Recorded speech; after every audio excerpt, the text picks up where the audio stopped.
250 km dari Makassar, terdapat sebuah desa yang bernama Tongke Tongke, tepatnya di Kabupaten Sinjai, Sulawesi Selatan.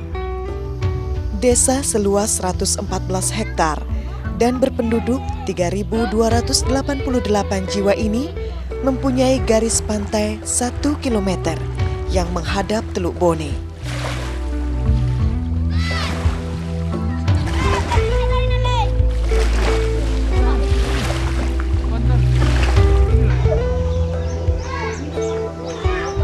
Saat ini diperkirakan pendapatan per kapita penduduk desa yang dihuni 614 kakak ini sebesar Rp3.871.000. Mata pencarian penduduknya bervariasi, namun sebagian besar bekerja sebagai nelayan, sebagian besar lainnya bercocok tanam.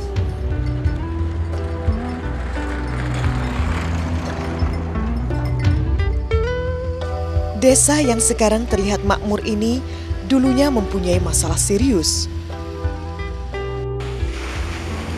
Abrasi dan banjir air laut sempat menenggelamkan desa nelayan ini. Puncaknya terjadi pada tahun 80-an, di mana perahu nelayan yang tertambat di pantai saat itu sempat pecah dihempas ombak. Pemukiman penduduk banyak yang terendam air yang tingginya mencapai 30 sampai 40 cm. Upaya penyelamatan pun mulai digagas. Kepala kampung kala itu, Haji Badarudin, menggerakkan masyarakat untuk bergotong royong. Setiap selesai sholat Jumat, warga digerakkan untuk mengambil batu karang guna membangun tanggul di pantai. Batu karang diambil dari Pulau Sembilan, tidak jauh dari Tongke Tongke. 3 tanggul telah terbangun. Namun terpaan ombak benar-benar tidak mau kompromi, bahkan semakin menjadi-jadi. Kondisi ini membuat sebagian warga putus asa, seolah tidak ada yang bisa dilakukan kecuali pasrah menunggu datangnya air surut.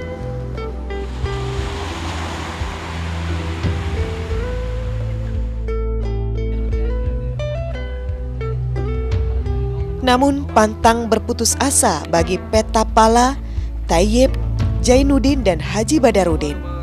Keempat orang ini mencoba memutar otak.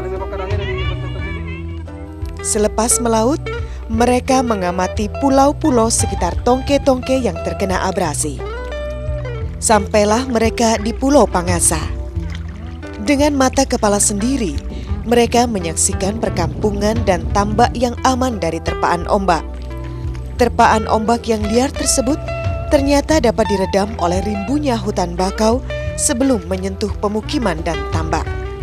Mereka pun berkesimpulan, bakaulah solusi mengatasi abrasi. Oh, itu kena yang membantu banjir, diperbaiki miannya pantai ini. Nah, orang ke pantai. Ya, begitu mengambil itu batu karang lagi. Iya. Saya itu mengambil batu karang tidak tahan. Tidak tahan. Ya, kira-kira 1 tahun itu. Batu karang tidak tahan. Sudah itu, ya diulangi lagi. Saya pergi ambilan itu, bakau, berjalan-jalan ke Pangasa. Sosialisasi dan penyadaran kepada masyarakat segera dilaksanakan. Tayyip adalah salah satu tokoh masyarakat yang aktif menggerakkan warga menanam bakau. Dibantu Jainuddin dan Haji Badarudin, Tayyip tak henti-hentinya bercerita kepada masyarakat tentang pentingnya menanam bakau. Tahap-tahap awal, tidak semua warga bisa diyakinkan. Hanya 10 kakak saja pada waktu itu yang benar-benar bisa diyakinkan. Mereka bisa diyakinkan karena mendengar cerita tentang manfaat bakau, yaitu untuk mengurangi derasnya hantaman ombak, dan mereka bisa membuat tambak yang aman setelah bakau besar.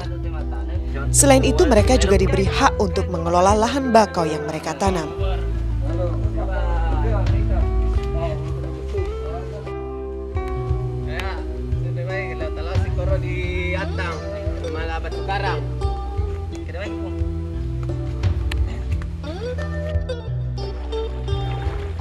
Setiap sore selepas melaut, Mereka mengambil bibit-bibit bakau di Pangasa dengan menggunakan perahu atau berjalan kaki.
Bibit bakau tersebut dipikul menelusuri pematang tambak sepanjang 3 km.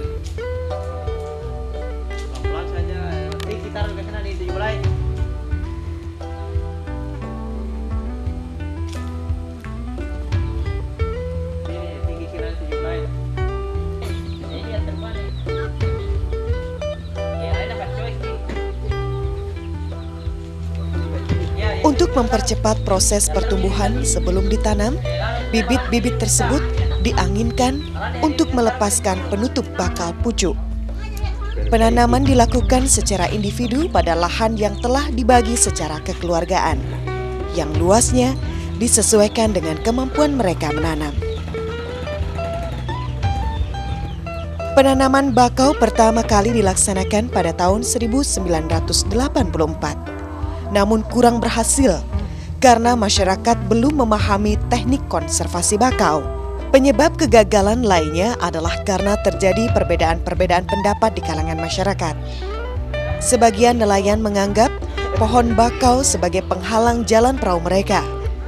Demikian halnya nelayan yang menangkap benur, nener, atau ikan di sekitar pesisir atau pasodo menganggap bakau akan membatasi lahan penangkapan. Mereka ini tidak segan-segan mencabut bibit bakau atau menabraknya dengan perahu yang mereka tumpangi. Selain faktor manusia, faktor alam juga menjadi penghambat pertumbuhan bakau.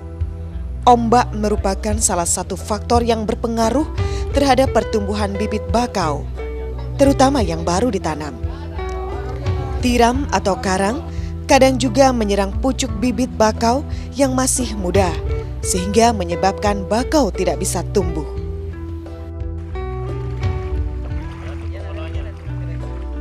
Berkat sosialisasi yang intens dengan pendekatan kekeluargaan, partisipasi masyarakat juga ikut menanam bakau semakin meningkat. Dari 10 kakak pada tahun 1985, meningkat hampir seluruh kakak yang ada di tongke-tongke. Apalagi setelah menyaksikan keberhasilan kelompok masyarakat melakukan penanaman.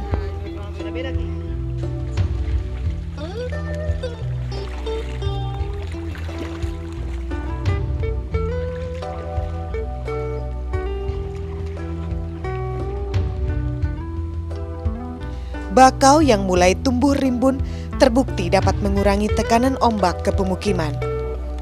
Faktor pendukung lainnya adalah terbangunnya kesepakatan pengelolaan bakau pada setiap petakan yang sepenuhnya diserahkan kepada masyarakat yang menanam.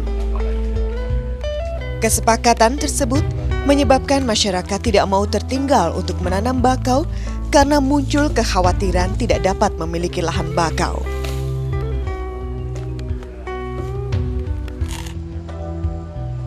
Sebagai wadah perekat antar warga masyarakat yang berperan mempertahankan kelestarian bakau, dibentuk kelompok pengelola sumber daya alam Aku Cinta Indonesia atau KPSDA ACI pada tahun 1988. Saya selama ini sebagai pengurus kelompok pelestarian sumber daya alam Aku Cinta Indonesia sudah berupaya membuat suatu sampel, yaitu membuat suatu jembatan di tengah bakau itu tujuan kami bagaimana pihak pemerhati ataupun pemerintah merespons selanjutnya untuk mengembangkan apa yang kami lakukan itu tadi. Hutan bakau telah tumbuh rimbun di Tongke-Tongke. Dampak ekonomi dan ekologis pun mulai bisa dirasakan. Selain melindungi pemukiman dari abrasi dan angin laut, luas daratan yang bisa dimanfaatkan menjadi bertambah. Hingga tahun 2004, sekitar 5 hektar tambak dan 1 hektar kebun dibuat oleh masyarakat pada kawasan hutan bakau. Dari segi ekonomi, hutan bakau menjadi tempat memijah dan berkembang biak biota laut dan ikan pantai. Antara lain, kepiting bakau, nener, udang, ikan kerapu, serta kerang-kerangan yang merupakan alternatif pendapatan bagi warga masyarakat. Kepiting bakau dijual dengan harga Rp15.000 per kilogram. Nener dijual Rp50 per ekor.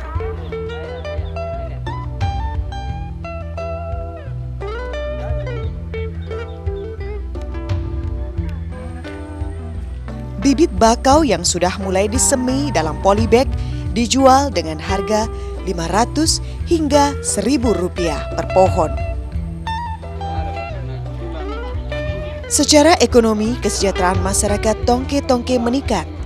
Indikatornya tampak pada kondisi rumah penduduk yang semakin baik dan meningkatnya jumlah perahu.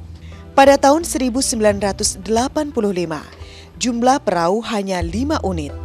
10 tahun kemudian, 1995, jumlah perahu 50 unit.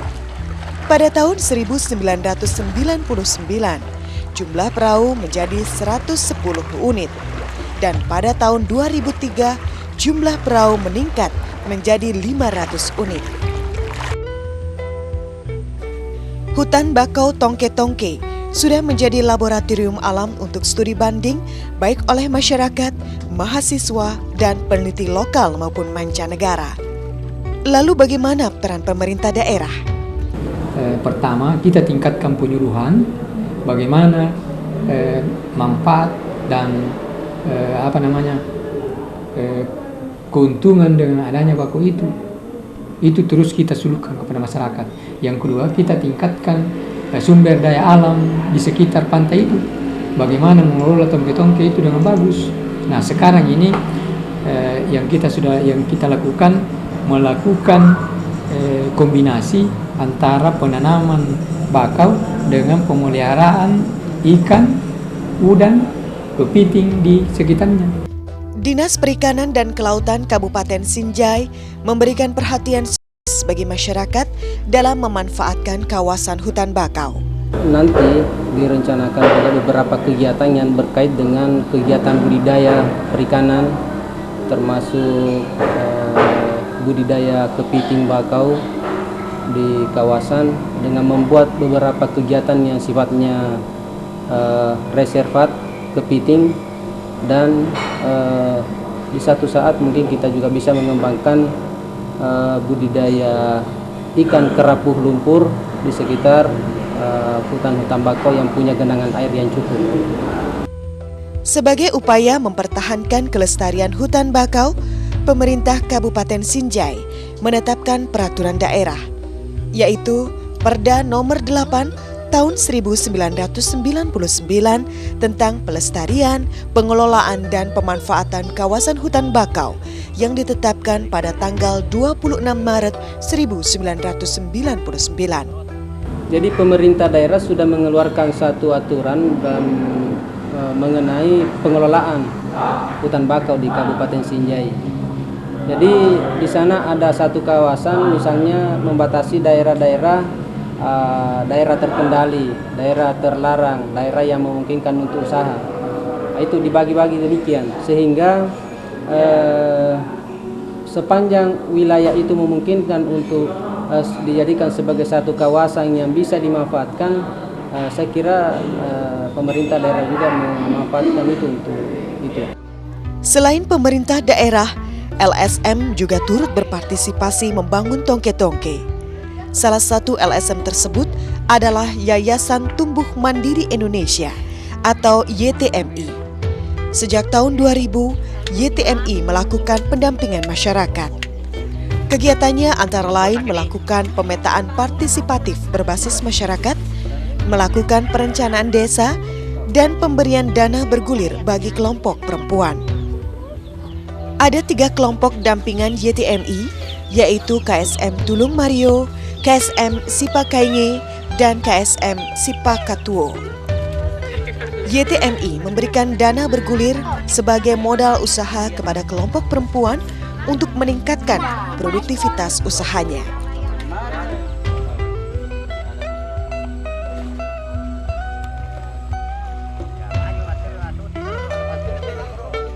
Konservasi hutan bakau Tongke-Tongke berhasil mengembalikan biota laut dan komoditas perikanan pantai lainnya. Saya mencoba melihat berapa komunitas ikan yang ada di situ pada saat musim hujan dan musim kemarau.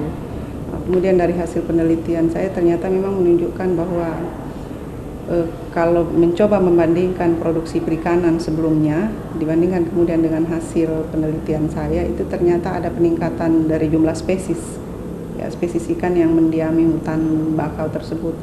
Itu saya temukan kurang lebih 77 spesies di sana, ikan yang mendiami hutan bakau.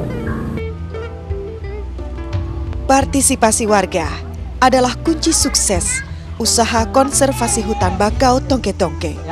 Sekuat dan sehebat apapun peran para tokoh masyarakat, tanpa mampu menyadarkan partisipasi warga, hanya akan melahirkan keterpaksaan. Hutan bakau Tongke-Tongke mampu bertahan sampai saat ini karena warga merasa memiliki dan membutuhkannya.